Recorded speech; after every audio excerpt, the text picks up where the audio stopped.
사람마다 신앙을 갖게 된 계기나 시기가 조금씩은 다릅니다. 모태신앙으로부터 어렸을 때부터 착실하게 신앙생활을 하다가 자연스럽게 어른이 되셔서 지금 나이에까지 이르신 분들도 계실 거고, 본래 예수님을 믿지 않았지만 어느 그 시기에 어른이 되어서든지 대학생이 되어서든지 하나님의 특별한 부르심을 통하여서 예수님을 믿고 신앙을 갖게 된 분들도 아마 계실 거라고 생각이 됩니다. 신앙생활이라는 것은 물론 사람의 나이도 어느 정도 중요하겠습니다만, 이 신앙의 성숙됨이라고 하는 것은 육체적인 나이 혹은 교회를 몇 년 다녔느냐 이런 교회 연수보다도 가장 중요한 것은 내가 어떠한 생각을 가지고 살아가고 있는가, 혹은 내가 어떤 선택을 할 때에 왜 그런 선택을 했는가, 다시 말해서 예수 그리스도의 정신을 얼마나 가지고 살아가고 있느냐, 이 삶의 모습을 통해서 드러날 수 있는 것 같습니다. 신앙이 어릴 때에는 대부분 기도하고 생각하는 범위가 매우 좁죠. 어떻게 하면 내가 좀 잘 될 수 있을까? 어떻게 하면 하나님이 나에게 뭔가를 좀 해주실 수 있을까? 내가 하나님한테 무슨 도움을 좀 받을 수 있을까? 이런 생각들을 하는 것은 매우 자연스러운 모습입니다. 마치 어린아이가 배가 고프면 엄마한테 밥 달라고 떼쓰고 필요한 게 있으면 해달라고 이야기하는 것처럼, 우리 역시도 아버지 되신 하나님 앞에 내가 원하는 것이 있으면 달라고 하고, 아픈 곳이 있으면 고쳐달라고 하고, 원하는 것이 있으면 이루어달라고 이야기하는 나 중심적인 생각을 하고 사고방식을 가지고 기도하는 것, 이 자체는 잘못된 게 결코 아닙니다. 간혹 기도나 신앙생활에 대하여서 말씀하시는 분들 가운데 우리가 하나님께 자꾸만 뭔가 달라고만 기도하고 작정하기만 하고 원하는 것만 이야기하는 그런 내용들에 대해서 너무 기복주의적이다, 안 좋게 이야기하시는 분들도 많이 있는데요. 여러분, 자녀는 아무리 나이가 많아도 자녀 아닙니까? 여기 아마 자녀를 키우시는 분들 가운데 자녀가 이미 장성하여서 어른이 된, 혹은 자녀가 또 다른 자녀를 낳은, 그래서 손자 손녀까지 보신 우리 어르신들도 계실 텐데요. 아무리 자녀가 나이가 많아서 성인이 되고 그 자녀가 또 다른 자녀를 낳는다 할지라도 우리 어르신들한테 여쭤보면 아들은 한없이 아들입니다. 얼마 전에 제가 영상을 하나 보니까 70세 되신 어르신이 90세가 넘으신 어머니 앞에서 재롱잔치 하는 모습을 제가 본 적이 있거든요. 우리가 생각하기에는 70세만 되더라도 할아버지잖아요. 근데 그 70세 할아버지도 90세가 넘으신 어머니 앞에서는 그저 아들일 뿐입니다. 여러분, 마찬가지입니다. 우리가 아무리 신앙이 성숙되어지고 나이가 많이 든다 할지라도 하나님 앞에서는 그저 자녀일 뿐입니다. 아무리 우리가 많은 것을 이루고 많은 능력을 가진다 할지라도, 내가 해결할 수 있는 능력을 가진다 할지라도 우리 전능하신 하나님 아버지 앞에서는 그저 우리는 아들이고 딸입니다. 그렇기 때문에 우리가 하나님 앞에 우리가 필요한 것을 이야기하고 원하는 것을 달라고 기도하는 것 자체는 나쁜 것은 아닙니다. 하지만 우리의 신앙생활이 딱 거기에만 머물러 있다면, 우리의 신앙생활의 모습이 딱 그것만 있다면, 다시 말해 내가 예수님을 믿고 신앙의 연수가 1년, 2년, 5년, 10년 혹은 그 이상 그렇게 오랜 시간 동안 신앙생활을 했음에도 불구하고 내 삶의 중심과 판단과 선택과 기도의 제목이 단 거기에만 머물러 있게 된다면, 다시 말해서 내 중심적인 그 모든 기도의 제목에서만 머물러 있다면 그것은 결코 건강한 신앙생활은 아닐 것입니다. 예를 들어 아기들도 보면은요, 어렸을 때는 참 자기중심적입니다. 그러니까 배고프면 울고 원하면 떼쓰고 달라고 하고, 또 청소년기가 이르게 되면 사춘기 때문에 부모님을 좀 힘들게 할 수도 있지만, 나이가 좀 더 들면 어떻습니까? 우리가 흔히 철든다고 이야기하잖아요. 나이가 들고 어른이 되어서 장성한 분량에 이르게 되면 부모님이 나에게 무엇을 해줄 수 있을까? 내가 부모님으로부터 무엇을 받을 수 있을까? 이런 생각도 할 수는 있지만, 더 나아가 내가 부모님을 향해서 무엇을 해드릴 수 있을까? 내가 이제까지 용돈을 받는 사람이었다면 내가 부모님께 용돈을 해드리기도 하고, 내가 생일날 부모님께 선물을 받는 입장이었다면 이제는 오히려 내 생일에 나를 낳아주신 부모님께 감사함으로 선물을 드릴 수도 있고 감사할 줄도 아는 그런 모습으로 바뀌지 않겠습니까? 우리가 그런 사람들을 철들었다고 이야기하죠. 여러분, 신앙생활도 그렇습니다. 어린아이와 같은 그저 그냥 순수한 믿음도 참 좋겠지만은, 신앙생활이라는 것은 우리가 교회를 다니면 다닐수록, 신앙의 연수가 많아지면 많아질수록, 하나님의 말씀을 들으면 들을수록, 성경을 알면 알아갈수록 우리가 그만큼 성숙한 신앙인이 될 수 있어야만 합니다. 어떤 것을 통해서 우리가 내 신앙이 점점 성숙하고 있는지, 성숙해져 가고 있는지를 알 수 있을까요? 앞서 잠깐 언급해 드리긴 했는데 간단한 몇 가지를 보자면, 내 기도의 제목의 지경이 지금까지는 나에게서 머물러 있었다면 내 중심에서 얼마나 기도의 지경이 넓어졌는가, 이런 부분들로 생각해 볼 수 있을 겁니다. 지금까지는 내가 원하는 것, 우리 가족이 원하는 그 기도의 제목만을 가지고 기도했다면, 좀 더 나아가서 혹은 우리의 구역 식구들, 내 주위에 있는 사람들, 우리 교회 식구들, 더 나아가서 우리 교회 여러 가지 기도의 제목이나 이 나라의 이 민족이나 하나님의 나라나 하나님의 영광이나 세계 선교나 점점 이 기도의 지경이 얼마나 더 넓어져 가고 있는가. 어쩌면 개인적으로 보면 나랑 아무런 상관이 없을 수도 있는데, 하나님을 생각하면 기도의 제목에 절로 나오는 그러한 모습을 통해서 우리의 신앙이 좀 더 성숙해졌음을 알 수가 있을 겁니다. 또 한 가지는 우리의 삶의 선택이나 이 방향성이나 이유, 내가 살아야 되는 이유, 무언가를 이루어야 되는 그런 목표에 대해서 점검해 보면 우리의 신앙의 성숙도를 조금이나마 살펴볼 수 있을 겁니다. 지금까지는 내가 잘 먹고 잘 살고 좋은 연봉, 높은 연봉을 받아서 내 자녀들에게 좋은 것을 해주고 좋은 아파트에서 살고 좋은 차를 타고 다니고 많은 것을 이루는 것에 대해서 목표가 있었다면, 내가 높은 연봉을 받기 원한다면 왜 그것을 받기를 원하는가? 내가 좋은 직장을 가기 원한다면 왜 거기를 가야만 하는가? 내 자녀가 잘 되어야만 한다면 왜 내 자녀가 잘 되었으면 좋겠는가? 여기에 대해서 삶의 목표나 이 모든 부분들이 바뀌어지는 부분들을 통해서도 신앙의 성숙함을 점검해 볼 수 있을 겁니다. 나를 위해 하나님께 뭘 구할까? 뭘 달라고 할까? 하나님은 나에게 무엇을 주실까?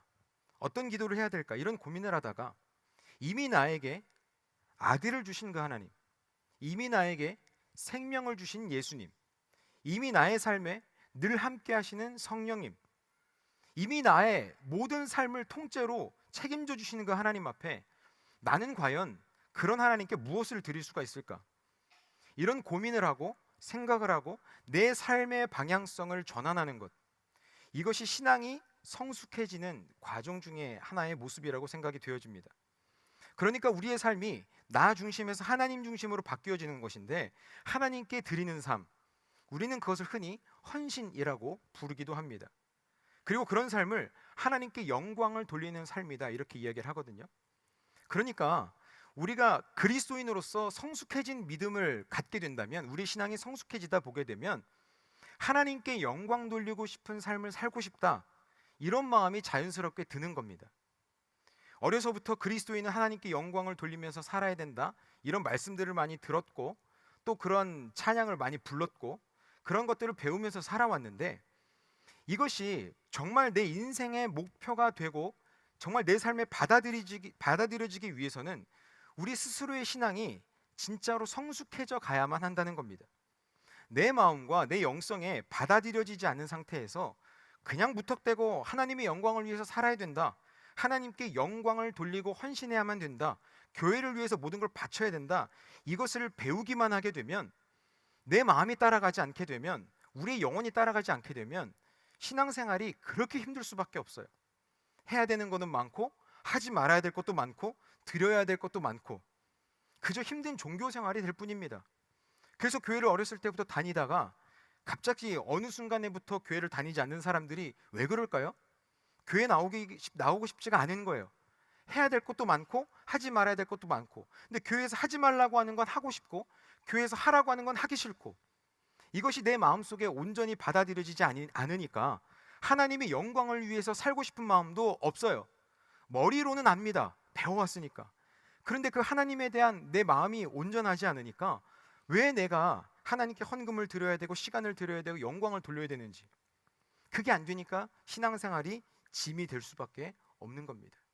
그러나 여러분, 우리가 진정으로 하나님 앞에 거듭난 인생을 살아보게 되면, 하나님 앞에 말씀으로 은혜를 받게 되면 우리는 신앙이 점점점 성숙하게 되고, 신앙이 성숙해지는 누구라도 어느 한 사람도 예외가 없이 하나님께 영광을 돌리는 삶을 살고 싶어지고요.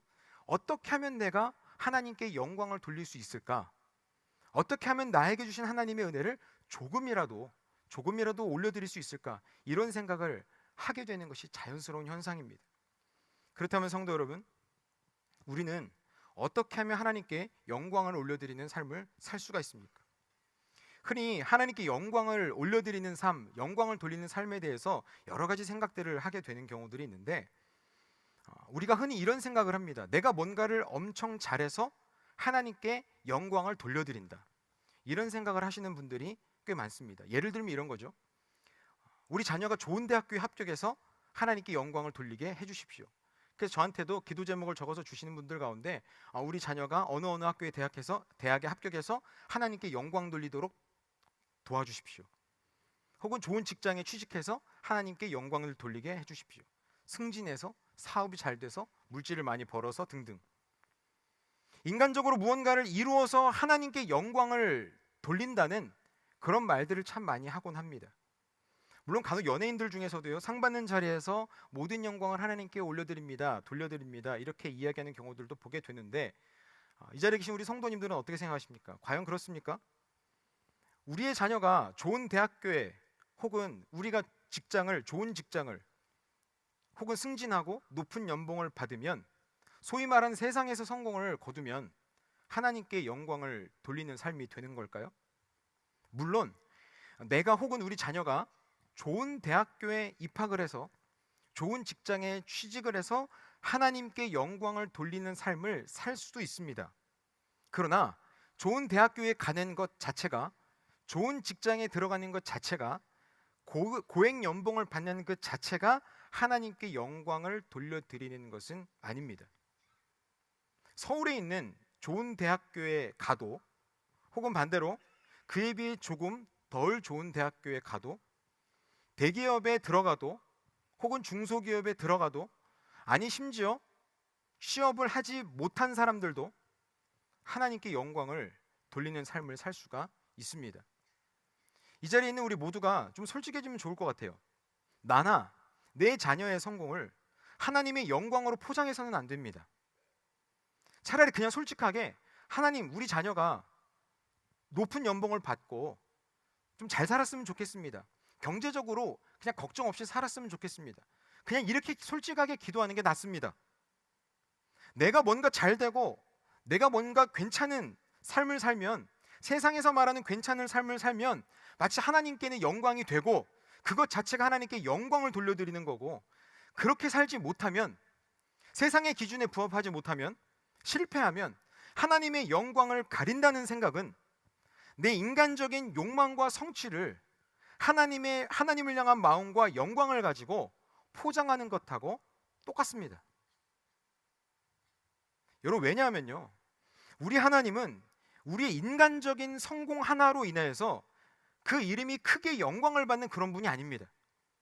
쉽게 말하면 우리의 자녀들이 좋은 대학교를 가요, 아니 심지어 미국에서 가장 좋다고 하는 명문대학교를 입학한다 할지라도 온 우주를 창조하시고 모든 것을 가지신 그 하나님 앞에는요, 그것 자체가 하나님께 영광이 되지 않습니다.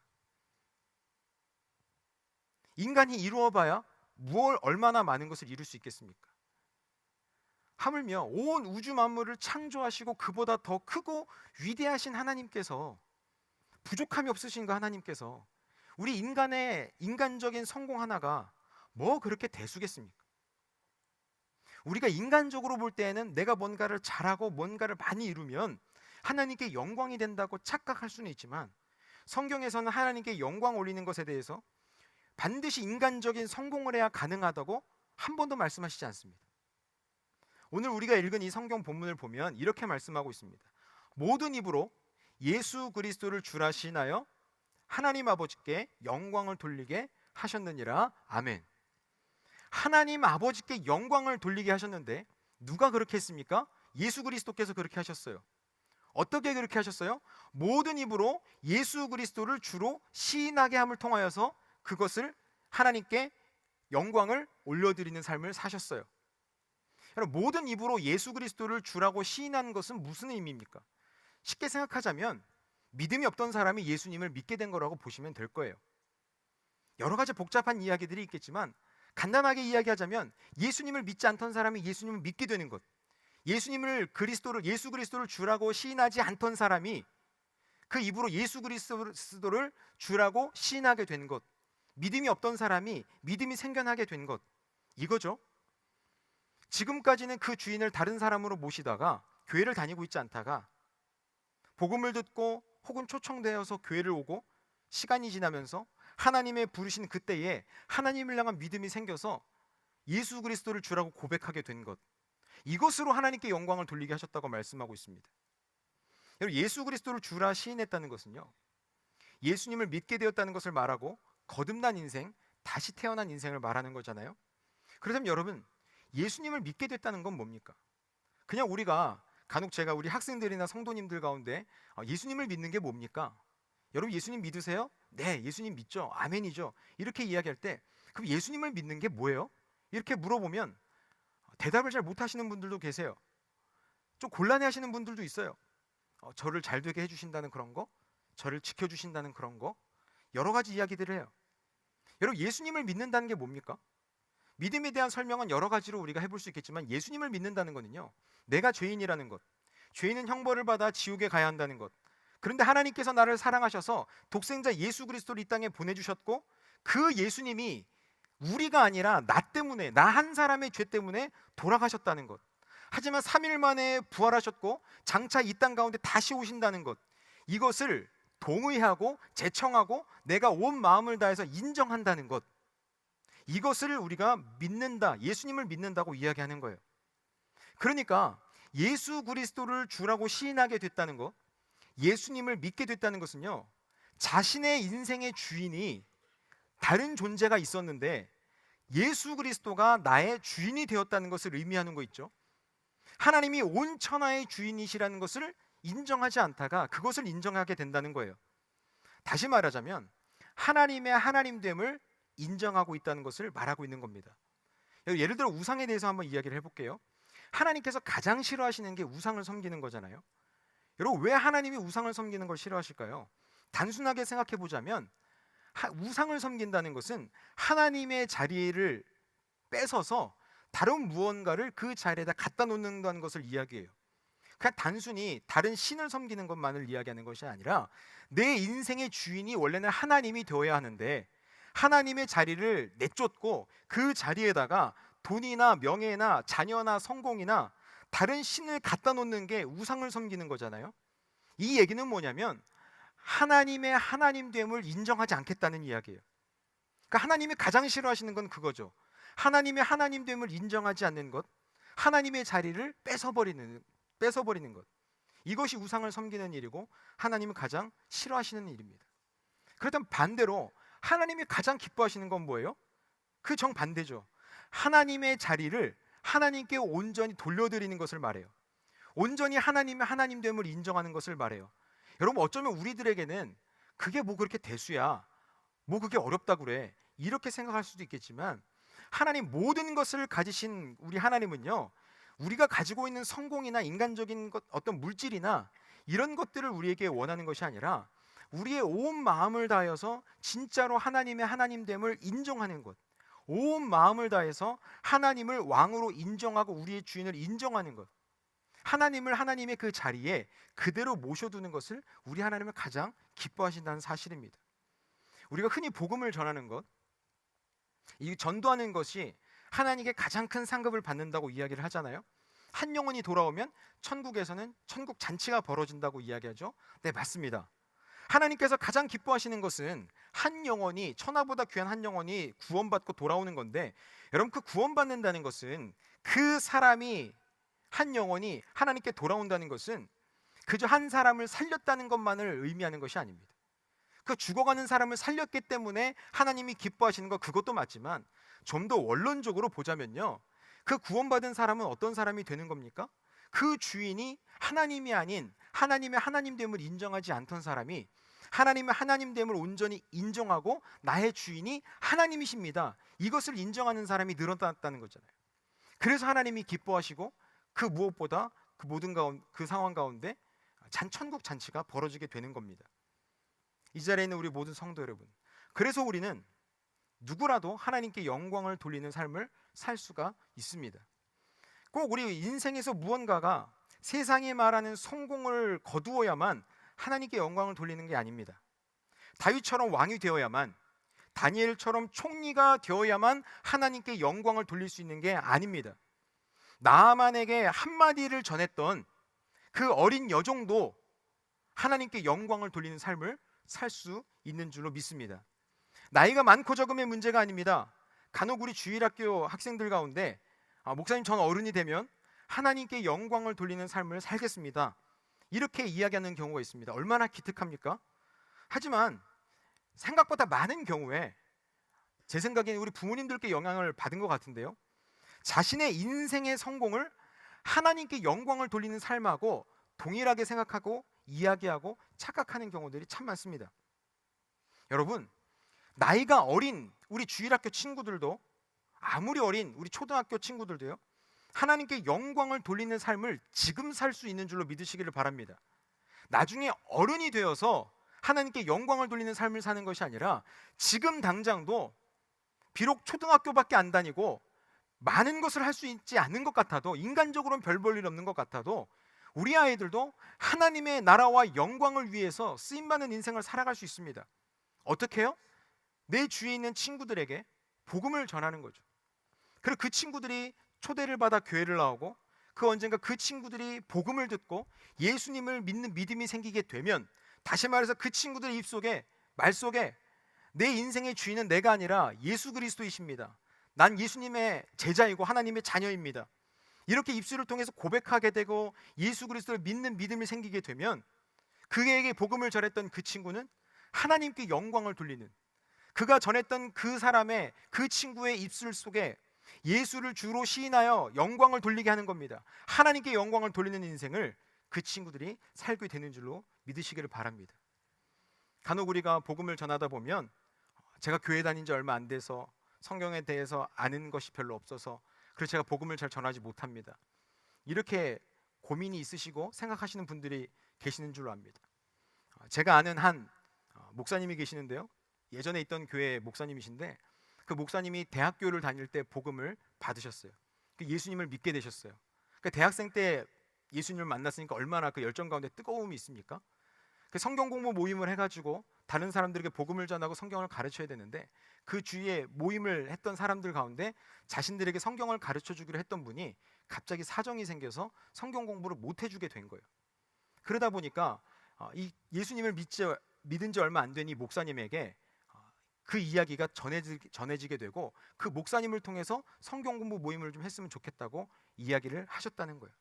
이 목사님이 예수 믿은 지가 몇 달 되지 않습니다. 1년도 채 되지 않아요. 그러면서 기도했답니다. 하나님, 제가 교회 다닌 지, 예수 믿은 지가 몇 달 되지도 않았습니다.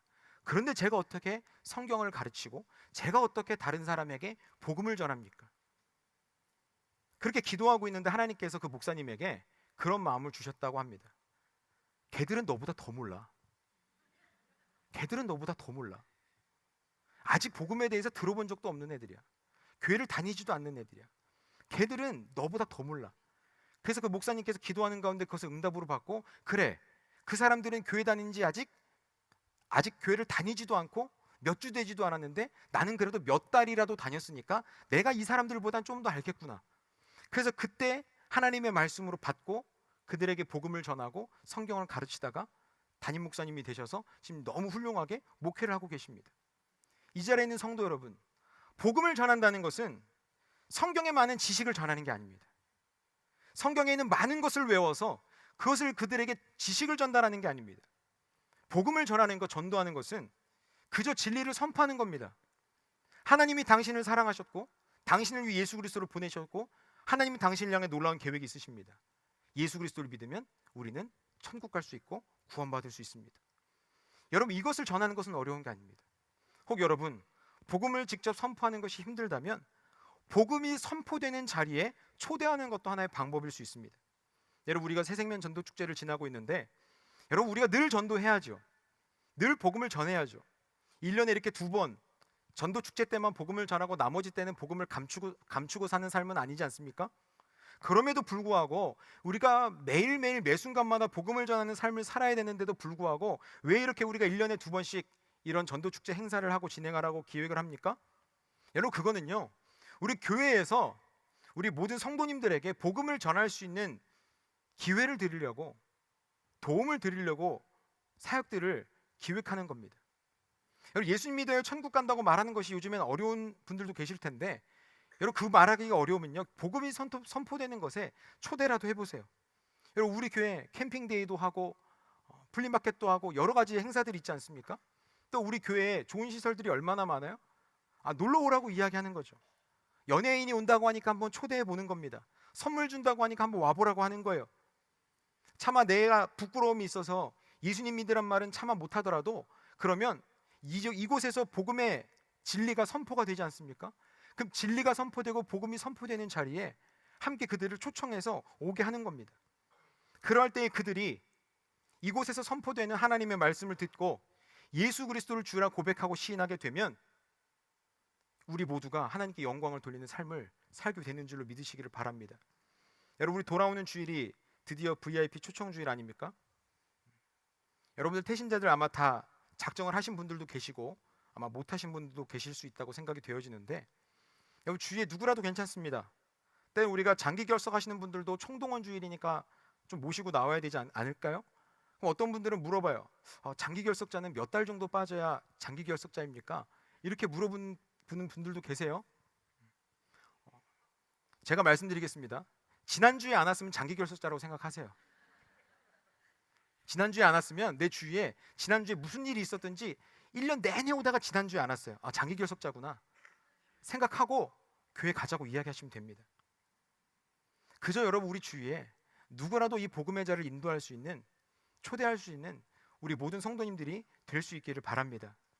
우리들을 통해서 초대된 그 누군가가 자신의 인생의 주인이 자신이 아닌 하나님인 것을 인정하고 자신이 죄인됨과 예수 그리스도의 십자가의 보혈로 깨끗게 됨을 고백하여서 하나님의 하나님됨을 시인하고 인정하고 믿게 된다면 그 사람이 예수 그리스도를 주라고 시인하고 고백함을 통하여서 그들에게 복음을 전한 우리는 진짜로 하나님께 영광을 돌리는 삶을 살아가게 되는 줄로 믿습니다. 이제 말씀을 정리하겠습니다. 이 자리에 계신 우리 모든 성도 여러분, 신앙의 연수가 오래든지 아니든지, 세상적으로 많은 것을 가졌든지 가지지 못했든지, 세상에 성공을 했든지 안 했든지와 상관없이 우리는 어떤 모습이라도 하나님의 말씀에 순종하여서 그 복음, 살아계신 그 하나님의 말씀을 전함으로 진정 하나님께 영광을 올려드릴 수가 있습니다. 이 자리에 있는 우리 모두가 그런 삶을 통해서 진정으로 하나님께 영광을 올려드리는 귀하고 멋진 삶을 살아내는 저와 여러분들이 다 될 수 있기를 주님의 이름으로 축원합니다. 아멘.